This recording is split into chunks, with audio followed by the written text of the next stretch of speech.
चलते हैं श्री रामायण महारानी की ओर।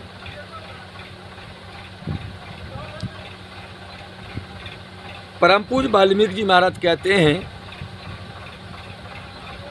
इनमें से कितने ही समय के अनुसार अपना रूप बदल सकते हैं। हे रामचंद्र, अब आप जैसी आज्ञा दें वैसा ही कार्य सब प्रारंभ करें। ये सुग्रीव महाराज ने कहा रामचंद्र जी से कि इनमें से कितने ही समय के अनुसार जो वानर हैं बोले अपना रूप बदल सकते हैं। बोले सुग्रीव कहते हैं कि हे रामचंद्र, अब आप जैसी आज्ञा दें वैसे ही कार्य से सब प्रारंभ करें, क्योंकि ये सभी आज्ञाकारी और आपके अधीन है। जितने भी बंदर आए हैं ये सब आपके अधीन है, आपकी आज्ञा का पालन करेंगे।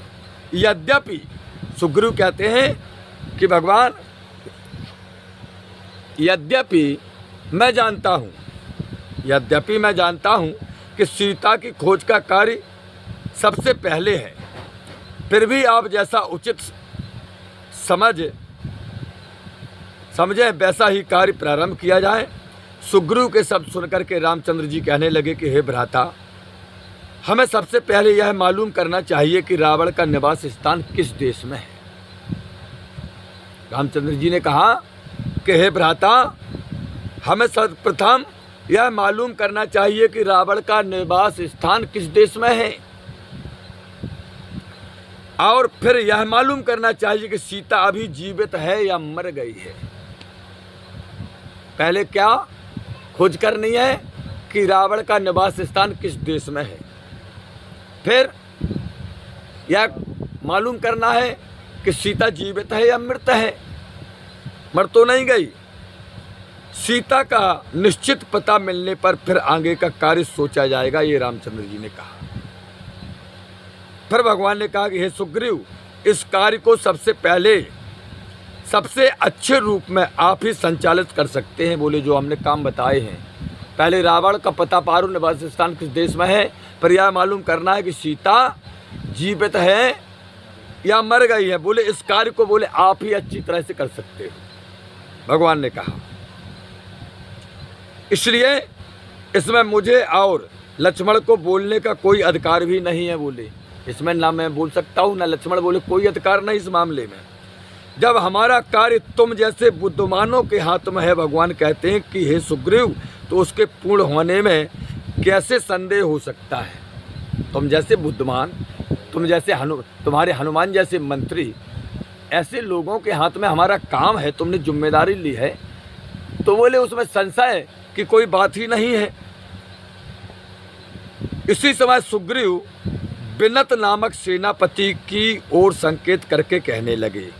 सुग्रीव ने एक सेनापति की ओर देखा जिसका नाम था बिनत, और संकेत करके सुग्रीव कहने लगे कि हे रामचंद्र, यह सेनापति पर्वत की भांति विशाल काया और मेघ की नाई घोर गर्जने वाला है। यह वानर, ये जो सेनापति है बिनत, बोले आए पर्वत की भांति विशाल काय और मेघ की नाई घोर गर्जना करने वाला है। इसके बाद सुग्रीव ने सेनापति बिनत ने कहा, इस प्रकार सुग्रीव ने सेनापति विनय से कहा कि हे वानर श्रेष्ठ, तुम 100 सहस्त्र वानरों के साथ पूरब दिशा की ओर जाओ।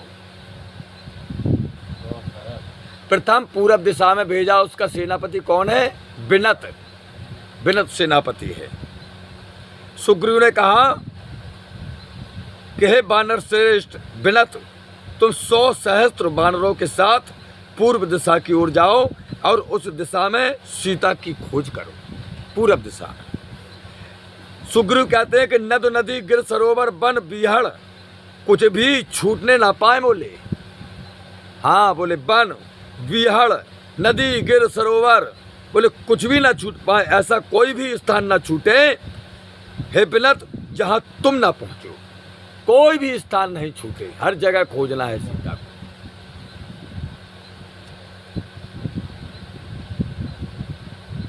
सुग्रीव कहते हैं कि हे बंधु, तुम सागर को पार करके भी सीता का पता लगाने के लिए पहुंचो। बोले सागर के पार भी, बोले सीता का पता लगाने के लिए तुम पहुंचो। जिस स्थान पर सिद्ध चारण आदि रहते हैं, जहाँ पर सिद्ध महात्मा लोग रहते हैं, बोले समुद्र के बालक, वहाँ भी पहुँचना है। तो सुग्रीव कहते हैं कि तुमको उस स्थान पर पृथ्वी को धारण करने वाले नागराज के दर्शन होंगे। जब तुम वहाँ पहुँचोगे जहाँ सिद्ध महात्मा तपस्या करते हैं समुद्र के उस पार, वहाँ पर तुम्हें पृथ्वी को धारण करने वाले नागराज के दर्शन होंगे। सुग्रीव कहते हैं जो उस पर्वत के आगे बैठे होंगे जिस पर अनंत भगवान विराजते हैं, या उस स्थान पर जहाँ 3 शाखाएं निकली हुई हैं, उसके निचले भाग में एक वेदी बनी हुई है। जब तुम वहाँ पर जाओगे तो वहाँ देखना कि एक निचले भाग में वेदी बनी है, उस पर बैठे हुए मिलेंगे आपको। वहाँ पर सब वृक्ष सोने के समान हैं। सुग्रीव कहते हैं कि हे सेनापति विनत, वहीं पर विष्णु भगवान ने वामन का अवतार लेकर के पहला चरण रखा था, वह जगह है। भगवान विष्णु ने सतयुग में वामन का जब अवतार लिया, जब उतरे पृथ्वी लोक पर, तो उसी स्थान पर पहला चरण रखा था, समुद्र के बालक, जहाँ पर ऋषि मुनि तपस्या कर रहे हैं, बोले। और दूसरा चरण मेरू की चोटी पर रखा था, मेरू पर्वत की चोटी पर वामन भगवान ने। जब सूर्य उत्तर दिशा से उसकी परिक्रमा करके आते हैं, तभी उसको दिखाई पड़ते हैं। उसी पावन स्थली पर पाल रेवल्य नामक मुनि भी निवास करते हैं। सुग्रीव कहते हैं हे विनत, उसी पर्वत पर पाल रेवल्य नामक मुनि भी निवास करते हैं। इन सभी स्थानों पर जाकर के तुम सीता की खोज करना। सुग्रीव कहते हैं मुझको यहीं तक का पता था, वह मैंने तुमको बता दिया है सेनापति विनत। अब आगे तुमको जहाँ भी पता लगे सीता की खोज करना, और इस मास के अंत तक वापस अवश्य आ जाना। इसी माह के अंदर वापस भी आना है तुमको। अवध भी सुग्रीव ने सुनिश्चित कर दी है। सुग्रीव ने इस महासैन्य को विदा करके सेनापति विनत और उनकी महान सेना को विदा किया, और विदा करके एक दूसरा दल हनुमान और अंगद की अध्यक्षता में अब तैयार किया। एक दल तो ये गया, अब दूसरा दल उन्होंने तैयार किया सुग्रीव ने, जिसमें हनुमान और अंगद हैं, जिसको दक्षिण दिशा की ओर जाने की आज्ञा दी कि हनुमान और अंगद तुम्हें दक्षिण दिशा में जाना है। इस दल में महान पराक्रमी वानर नील अग्निपुत्र, नील किनके पुत्र थे? अग्नि के। पितामह सुत हनुमान, जामवंत, सुहोत्र, सरारित, सरगुल्म, गज गवाक्ष, गवय, सुखेन, वृषभ, गबंद, दुवेद, गंधमादन, उल्कामुख, अंगद तथा हनुमान के 2 पुत्र हुतासन, और हुतासन के 2 पुत्र शामिल थे। सब बलशाली सेना है ये। चलने योग दक्षिण के दुर्गम मार्गों को पता बता करके सुग्रीव कहने लगे कि हे वीरों, तुम विंध्याचल पर्वत को पार करके समस्त नद तटों पर सीता की खोज करना है। विंध्याचल पर्वत को पार करना है, वहाँ पर ढूंढना है, और समस्त नद तटों पर सीता की खोज करना है। मत्स्य, कलिंग और कौशिक प्रांतों में खोज करने के बाद दंड कारण वन में भली प्रकार ढूंढना है। कहाँ कहाँ? बोले मत्स्य और कलिंग और कौशिक प्रदेशों में, प्रांतों में खोज करने के बाद दंड कारण वन में भली प्रकार सीता को ढूंढना है। इसके उपरांत अयोमुख तथा मलय पर्वत पर तलाश करना है तुम्हें। अलोमुख और मलय पर्वत पर भी ढूंढना है। सुग्रीव कहते हैं क्योंकि इस पर्वत पर अप्सराएं आकर के नृत्य किया करती हैं। इस पर्वत पर अप्सराएं आती हैं इंद्रलोक से, और वो नृत्य किया करती हैं। इसी पर्वत के समीप तुमको कावेरी नदी दिखाई पड़ेगी। सुग्रीव कहते हैं कि हे वानरों, हे सेनापतियों, इसी पर्वत के नीचे तुमको कावेरी नदी दिखाई पड़ेगी, जहाँ पर अगस्त ऋषि का आश्रम बना है। सुग्रीव कहते हैं पहले मुनिवर से आज्ञा लेकर के तब तुम लोग ताम्रपर्णी नदी को पार करना। बोले वहाँ जाना और मुनि अगस्त के आश्रम पर जाना, उनसे आज्ञा लेना, तब तुम ताम्रपर्णी नदी को पार करना। सुग्रीव कहते हैं इसको लांघते समय बड़ी सावधानी से काम लेना है, क्योंकि समीप ही चंदन वन। बोले उसके पार जब तुम पार करोगे तो बोले उसके पास एक चंदन का वन है। बोले समीप ही चंदन वन होने के कारण इस सरता के जल में बहुत से सर्प छिपे रहते हैं। बोले सावधानी से जाना है वहाँ पर। बाबा जी ऐसे आओ, ऐसे आओ। बोले उस नदी के किनारे चंदन का वन है, तो बोले सर्प जाना है, तो बोले सावधानी से जाना है। सुग्रीव कहते हैं यह नदी इसी स्थान पर समुद्र से मिलती है। जैसे स्त्रियां अपने प्रिय पति की आलिंगन करती हैं, यहाँ पर पहुंचकर तुम समुद्र के उस पार जाने का अब प्रयत्न करना। अगर यहाँ कहीं नहीं मिले तो बोले हे वीरो, अब समुद्र के उस पार जाने का तुम्हें प्रयत्न करना है। समुद्र के बीच में तुमको अगस्त मुनि द्वारा बनाया होगा महेंद्र नामक पर्वत मिलेगा। बोले समुद्र में बीच में एक पर्वत दिखाई देगा, बोले उसका नाम है महेंद्र पर्वत। बोले वो अगस्त जी ने बनाया है। बोले वह दिखेगा जो कि सोने का निर्मित है। बोले सोने का बना है। इस पर प्रत्येक अमावस्या को ऋषि और अप्सराएं आकर के इसकी शोभा को बढ़ाती हैं। बोले प्रत्येक अमावस को आती हैं इंद्रलोक से अप्सराएं, और बोले ऋषि लोग पहुँचते हैं। वो सोने का बना है महेंद्र पर्वत, और बोले अगस्त जी ने बनाया, तो बोले आती हैं और शोभा बढ़ाती हैं। समुद्र के पार लगभग 100 योजन पर एक द्वीप है। सुग्रीव बोले कि हे वीरो, समुद्र के पार लगभग 1 योजन एक द्वीप है जिस पर कोई भी मनुष्य निवास नहीं करता। बोले उस पर कोई भी मनुष्य निवास नहीं करता है। इस स्थान को अच्छी तरह ढूंढना है तुम्हें, अच्छी तरह ढूंढना। इसी द्वीप के दक्षिण दिशा में अंगरा नाम की राक्षसी रहती है। बोले दक्षिण दिशा में उसी द्वीप पर, जिसका नाम है अंगरा नाम की राक्षसी रहती है, जो छाया देख करके आदमियों को खींच लेती है। बोले छाया देख करके आदमियों को खींच लेती है और उनका भक्षण करती है। सुग्रीव कहते हैं इससे तुम बच करके जाना। वहाँ से 100 योजन दूरी पर समुद्र में पुष्पतक नाम का पहाड़ है। एक पुष्पतक नाम का भी वहाँ पर पहाड़ है, जिसकी चोटियां आकाश चूम रही हैं। इसके शिखर को वे लोग नहीं देख सकते जो क्रूर, कृतज्ञ और ईश्वर को ना मानने वाले हैं। बोले वो लोग नहीं देख सकते हैं। बोले क्रूर हैं और जो ईश्वर को नहीं मानते हैं, बोले वो लोग नहीं देख सकते हैं इस करिश्मा को। बोले इस पर्वत को तुम लोग सादर प्रणाम करना। बोले जाना नहीं, बोले वहाँ तुम देखे ही नहीं पे। बोले दूर ही से सादर प्रणाम करना। और इसके आगे तुमको सूर्यवान और वैद्युत नामक पहाड़ मिलेगा। फिर कौन? बोले सूर्यवान और वैद्युत नामक पहाड़ मिलेगा। इस पर्वत पर फल फूलों की बहुलता है। बोले फल और फूल बहुत हैं उस पर। सुग्रीव कहते हैं इसलिए यहाँ पर विश्राम करना। तो इस पर्वत पर विश्राम करना, फल फूल खाना, जलपान करना, यहाँ अब तुम्हें विश्राम करना है। उसके उपरांत तुमको कुंजर नामक पर्वत दिखाई पड़ेगा। फिर इस स्थान पर अगस्त मुनि के लिए विश्वकर्मा ने एक मंदिर बनवाया था। बोले कुंजर नामक पहाड़ पर अगस्त मुनि के लिए एक विश्वकर्मा ने बोले एक मंदिर बनवाया था।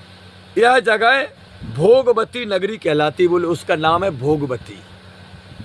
भोगवती नगरी कहलाती है, जहाँ पर सर्प निवास करते हैं। बोले और कोई नहीं, बोले सांप ही सांप निवास करते हैं भोगवती में। यहाँ किसी भी प्राणी का जाना नितांत असंभव है। सुग्रीव कहते हैं कि हे हनुमान, अंगद, यहाँ पर कोई प्राणी पहुँच नहीं सकता। वहाँ पर सर्प निवास करते हैं। यहाँ पर रक्षा के लिए भयंकर सर्प नियुक्त हैं, इसलिए यहाँ पर सावधानी के साथ सीता की खोज करना। खोज तो करना है लेकिन सावधानी के साथ करना है। इसके आगे चल करके तुमको ऋषभ पर्वत मिलेगा, जिस पर सभी रत्न पाए जाते हैं। बोले ऋषभ पर्वत पर सभी प्रकार के रत्न पाए जाते हैं। और चंदन के भी पेड़ हैं, इनको कदापि न छूना। इसकी रक्षा के लिए रोहित नामक गंधर्व वहाँ पर नियुक्त है। बोले छूना नहीं है, वहाँ पर ड्यूटी लगी है। किसकी? बोले रोहित नामक गंधर्व की। सुग्रीव कहते कि हे हनुमान, और इसमें 5 गंधर्व निवास करते हैं जो सूर्य चंद्रमा की तरह तेजवान हैं। हे वीर वानरों, बस इस स्थान के आगे मार्ग दुर्गम है और यही पृथ्वी का छोर है। बोले यही पृथ्वी का छोर है, इसके आगे जो रास्ता है बोले बड़ी दुर्गम है। यहाँ पर स्वर्गीय देवता निवास करते हैं। बोले यहाँ पर स्वर्गीय देवता, जो देवता मर गए वे निवास करते हैं, स्वर्गीय देवता। यह अंधकारपूर्ण स्थान ही पृथ्वीलोक है और यमराज की राजधानी है। क्या है? बोले यमराज की राजधानी है। हाँ, यहाँ पर भी तुम लोग सीता की खोज करना, और जो सबसे पहले आकर के सीता की खबर देगा। सुग्रीव कहते हैं कि वहाँ भी तुम्हें यमलोक में भी सीता की खोज करना है कि मर गई हैं तो यमलोक में है। यमलोक से पता पड़ जाए कि स्वर्ग लोक गई के बैकुंठ धाम गई के नरक लोक गई, पहले पहुँचना है तो यमई लोक में है। बोले पूरे पृथ्वी पर घूम लो, ढूंढ लो, पृथ्वी को छोर बता दो। बोले इसके बाद अब तुम्हें यमपुर में ढूंढने जाना है, यमलोक में भी जाना है। वहाँ मालूम पड़ जाएगा, हर जीव का पड़ जाता है लेखा जोखा। बोले वहाँ भी जाना है। और कहते हैं जो सबसे पहले आकर सीता की खबर देगा वह इस राज्य का, सुग्रीव कहते हैं, अधिकारी होगा, पंपापुर स्कंदा का। बोले मैं तपस्या करने लगूंगा, सब त्याग दूंगा। जो सीता माँ की प्रथम खबर देगा बोले उसे ही राजा बना दिया जाएगा और संपूर्ण सुखों का भोग करेगा। वह है राजा बन जाएगा, संपूर्ण सुखों का भोग करेगा। कितने ही उसके द्वारा अपराध किए हों, हुए हों, सुग्रीव कहते हैं कितने ही उसके द्वारा अपराध हुए हों, फिर भी वह मेरा प्रिय मित्र होगा। बोले अगर सीता की खोज बता दे वहाँ से कितने हुए अपराध भाई हुआ, सुग्रीव कहते हैं कि हे वानरों, वह सबसे प्रिय मित्र हमारा होगा। इस तरह सुग्रीव ने आदेश देकर के अंगद के दल को अब महाराज विदा किया। दक्षिण दिशा के लिए जब सेना प्रस्थान कर चुकी तब सुग्रीव अपने ससुर और तारा के पिता, दक्षिण दिशा के लिए जब सेना प्रस्थान कर चुकी तब सुग्रीव अपने ससुर और तारा के पिता सुषेण के पास पहुंचे और उन्हें प्रणाम करके कहने लगे कि आप महापराक्रमी मारीच के पुत्र अर्चिसमान को लेकर के पश्चिम दिशा को जाइए। मारीच के पुत्र को ले तो, जिसका नाम है अर्चिसमान। और किससे कहा? अपने ससुर तारा के पिता सुखेण, जिनका नाम सुखेण नाम का वानर, एक सेनापति सुखेण नाम को घोषित किया। उनसे कहा कि तुम इन लोगों को लेकर के जाओ। सर्वप्रथम आप कहाँ जाना तुमको? सौराष्ट्र, आज की गुजरात, ब्राहिक, चंद्रचित्र आदि देशों में सीता की खोज कीजिए और इसके बाद आप बकुल, उलाहक तथा सुपारी आदि के विशाल वृक्षों में सीता का पता लगाइए। वृक्षों में भी ढूंढिए। तदंतर आप लोगों को समुद्र के समीप केतकी, तमाल और नरकेल वाला वन मिलेगा तुम्हें। एक कौन वाला? समुद्र के किनारे केतकी, तमाल और बोले नारिकेल, इनका एक वन मिलेगा जिसमें आप सीता और रावण के निवास स्थान का पता लगाने का प्रयत्न कीजिए। इस वन स्थलों से आगे चल करके सुग्रीव कहते कि मूर्ची, पतन, जटापुर, आवर्ती तथा अंगलेसा आदि नामक सघन वनों में सीता का पता लगाइए। यहीं पर समुद्र का तट आ जाएगा। अब तुम्हें इतना पता लगाते लगाते जब पहुंचोगे तो बोले तुम्हें यहाँ पर तट आ जाएगा समुद्र का, जहाँ पर सोमगिरी पर्वत पर विशाल वृक्ष मिलेंगे। अब तुम्हें समुद्र के किनारे सोमगिरी पर्वत, उस पर विशाल वृक्ष मिलेंगे जहाँ भयानक जीव जंतु, सिंह आदि निवास करते हैं, जो विशाल मछलियों और हाथियों को अपनी गुफाओं में घसीट ले जाते हैं। इस पर्वत पर वही वानर सीता की खोज करे, सुग्रीव कहते, जो इच्छा के अनुसार रूप धारण कर सकता हो अपनी इच्छा के अनुसार जो चाहें, मच्छर चाहें, जैसे हनुमान जी जो चाहें बन जाते थे। ऐसी जिसके पास विद्या कला हो, बोले उस पर्वत पर वह बानर जाए।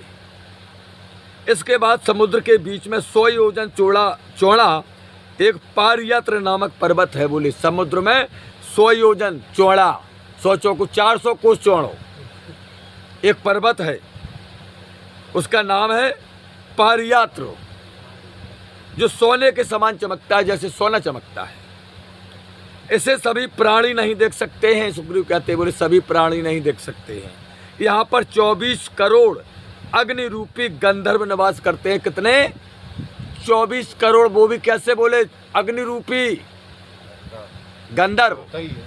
हाँ, इसलिए तुमको उस स्थान पर नहीं जाना चाहिए और ना वहाँ का कोई फल ही तोड़ना चाहिए। बोले वहाँ का कोई फल भी नहीं तोड़ना, क्योंकि उनकी रक्षा अग्नि ज्वाला के समान प्रचंड तेज वाले गंधर्व करते हैं, जैसी अग्नि की ज्वाला।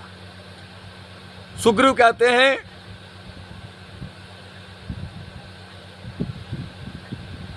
अस्तांचल पर्वत पर जाकर ही सीता की खोज करके 1 मास के अंदर लौटाना। जो इस अवधि में वापस नहीं आएगा वह प्राण दंड का भागी होगा।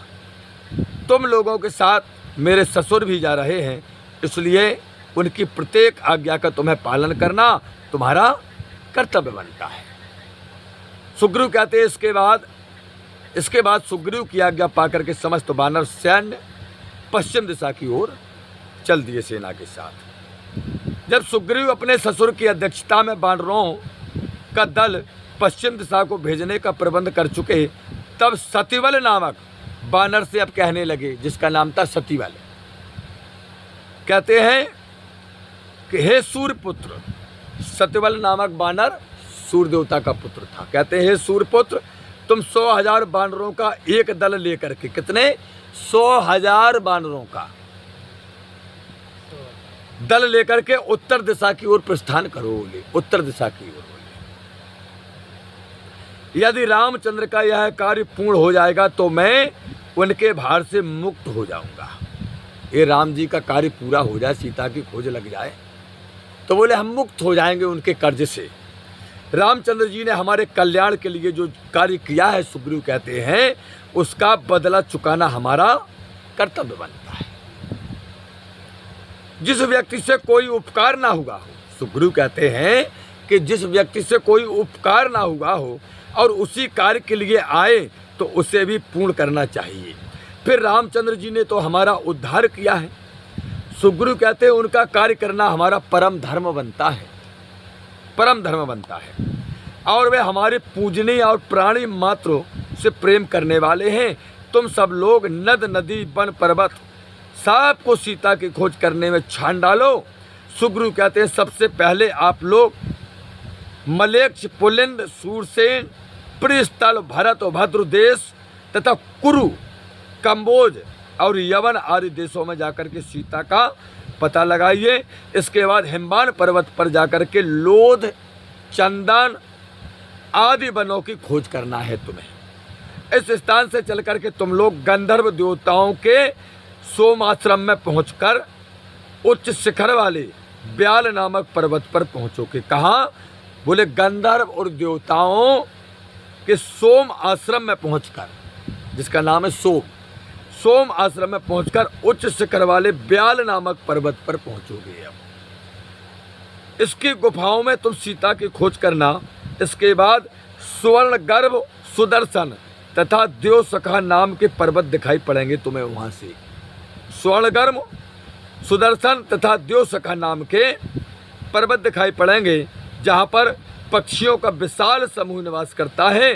तद उपरांत 100 योजन लंबा एक मैदान अब तुम्हें वहाँ दिखाई पड़ेगा। कितना लंबा?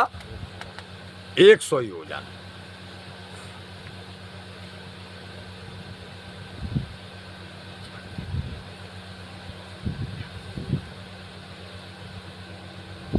पुरानी है, नचिपकी है। जाओ महारानी।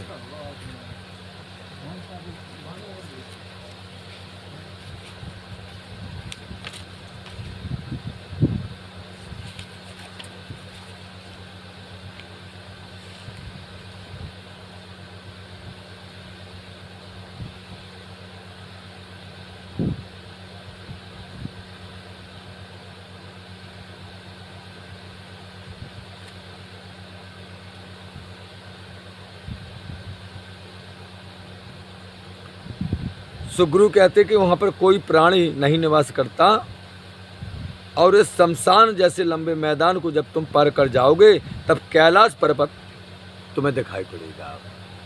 क्या दिखाई पड़ेगा? कैलाश पर्वत। इसी पहाड़ पर विश्वकर्मा ने कुबेर के लिए सोने का निवास स्थान बनाया था। इसी विशाल भवन के समीप एक सरोवर है जिसमें हंसराज पक्षी तैरते हैं और अप्सराएं आकर के महाराज विहार करते हैं वहाँ पर। इस कैलाश पर्वत पर तुम सीता की भली भांति खोज करना। सुग्रीव कहते क्रौंच गिर की गुफाओं में प्रवेश करते समय सावधान रहना है तुम्हें। कहाँ? क्रौंच गिर की गुफाओं में जब प्रवेश करो तो वहाँ पर सावधान रहना, क्योंकि इनमें जान अत्यंत कठिन, इन गुफाओं में जाना अत्यंत कठिन है, और यहाँ पर तेजवान महात्मा निवास करते हैं। बोले इन गुफाओं में कौन महात्मा? और तेजवान महात्मा निवास करते हैं। वे लोग सर्वांग देव रूप हैं। बोले सर्वांग देव रूप हैं महात्मा। उसके आगे मानस नामक पर्वत मिलेगा जिस पर विभिन्न प्रकार के पक्षी निवास करते हैं। इस पर्वत के ऊपर राक्षस नहीं जा सकते हैं। बोले उस पर्वत पर राक्षस नहीं जा सकते। क्रौंचागिर के आगे चलने पर तुमको मैनाक पर्वत दिखाई पड़ेगा जहाँ पर मैं दानव निवास करता है। मैनाक पर्वत पर मैं दानव। इस स्थान पर सीता को भली भांति ढूंढना और सुंदर तथा भिन्न प्रकार के पक्षियों से भरे हुए सरोवर के उपरांत तुम लोगों को सैलौदा नाम की एक नदी मिलेगी। कौन सी? बोले सैलौदा जिसका नाम है। एक नदी मिलेगी जिसके दोनों किनारों पर कीचक नामक बांस लगा हुआ है। कौन सा बांस? नदी के दोनों किनारों पर कीचक नामक बांस। और उसी के सारे तपस्वी लोग एक ओर से दूसरे ओर जाते रहते हैं उन बांसों की सहारे से। जा नदी से जा पार से बालन। निकट ही कुरु देश है, वहाँ के पास ही एक कुरु देश है। सुग्रीव कहते हैं जहाँ के रहने वाले स्वच्छ तालाबों का निर्मल जल पीते हैं और सुख का जीवन व्यतीत करते हैं। उसी के समीप नील कमल का बनसा लगा है और इस स्थान में रतन तथा मोती वाली कितनी ही नदियाँ और पर्वत हैं जिन पर सदैव फूल खिले रहते हैं। सुग्रीव कहते हैं यहाँ पर बहुमूल्य वस्त्र भी पैदा होते हैं। वहाँ पर बहुमूल्य वस्त्र जो कि स्त्री पुरुष दोनों के काम आते हैं, और वहाँ पर मनुष्य के भोग की सारी सामग्री विद्यमान है। वहाँ कोई भी अप्रसन्न नहीं दिखाई पड़ता। बोले सब प्रसन्न रहते हैं। हाँ, सब प्रसन्न रहते हैं भगवान की कृपा से। जहाँ संत मुनि ऋषियों की गुफाएं हों। सुग्रीव कहते हैं कि हे वीर वानरों, इसके आगे चलने पर तुमको समुद्र मिलेगा जिसके मध्य में सोम गिरि नामक पर्वत दिखाई पड़ेगा जिस पर देवता भी नहीं जा सकते हैं। बोले उस पर्वत पर बोले देवता भी नहीं जा सकते सोमगिरी पर, इसलिए इस पर जाने का प्रयत्न मत करना। बस इसके आगे का विवरण मुझे नहीं मालूम है। सुग्रीव बोले इसलिए इन मेरे बताए हुए मार्गों में सीता की खोज करना, क्योंकि सीता के मिलने से रामचंद्र जी का मनोरथ पूर्ण हो जाएगा, और तद उपरांत मैं आप लोगों की मन चाहे पदार्थों से फिर सेवा करूंगा। बोले तुम जो मांगोगे सो मैं दूंगा। सुग्रीव कहते हैं आप लोग निश्चित होकर के प्रस्थान करें और आपकी स्त्रियों की रक्षा का भार मेरे ऊपर है। जो आपकी स्त्रियां हैं बोले उनका भार हमारे ऊपर है। इसके बाद समस्त वानरों ने सुग्रीव को प्रणाम किया और सहर्ष उत्तर दिशा की ओर चले दिए। आज की कथा का समापन यहीं पर। हे प्रभु आनंद दाता ज्ञान हमको दीजिए, शेर घुसारे दुर्गुणों से दूर हमको कीजिए, लीजिए हमको शरणों में हम सदाचारी बने, ब्रह्मचारी धर्म रक्षक वीरो वृतोधारी बने। यह कार्य जो मैंने उठाया आप ही की आस से, ऐसे कृपा हो नाथ की जो पूर्ण हो वे दास की। दीनानाथो अनाथ का भला मिला संयोग, यदि आप तारो नहीं तो हंसी करेंगे लोग। लखन सिया राम चंद्र शंकर हरि ओम। जय जय सिया राम जय जय हनुमान हरि की जय जयकार हो। बोलिए श्री गणेश जी महाराज की जय जयकार हो। बोलिए सरस्वती मैया की जय जयकार हो। बोलिए गिरजापति शंकर भगवान की जय जयकार हो। भैरव सरकार की जय जयकार हो। बोलिए श्री वाल्मीकि जी महाराज की जय जयकार हो। बोलिए गोस्वामी तुलसीदास जी महाराज की जय जयकार हो। बोलिए श्री सतगुरुदेव भगवान की जय जयकार हो। बोलिए अपने अपने माता पिता भाई बंधु गुरु भगवान की जय जयकार हो। हरि ओम शरणं गच्छामि, हरि ओम शरणं गच्छामि, हरि ओम शांति शांति शांति, हरि ओम शांति शांति शांति।